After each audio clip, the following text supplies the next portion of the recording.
Today we have a 2001 Lexus GS300. We'll be replacing the front lower ball joint.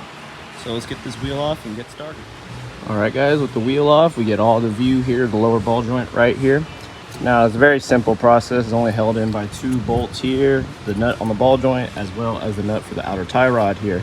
Now this process is also the exact same on GS300 and similar to a lot of other Toyota and Lexus vehicles that use this type of ball joint, which is mainly, I believe all of them almost use this type here. So first thing we're gonna do is get all these cotter pins off, and then with a number 17 I'm gonna remove these two bolts holding it to the spindle here and swing the spindle to the side so we can access this nut here, and then we'll finish it off by taking off this last one here and knocking this ball joint. All right, now with the lower ball joint exposed, just kind of put a T-bar to hold it, support it a little bit. I don't want it dropping down and potentially ruining the upper control arm, even though we will be replacing that soon.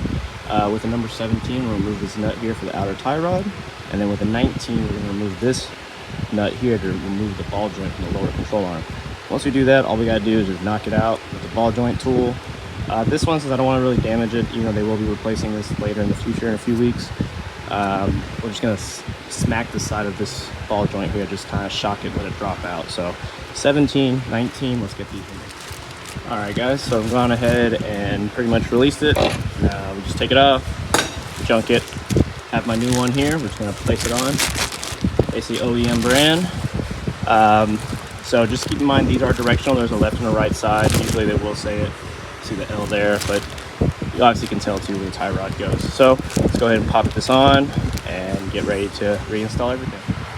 Okay guys, new ball joint is on. I went ahead and just tightened the outer tie rod since the brake caliper will get in the way. I left this loose just so I can manipulate a little easily.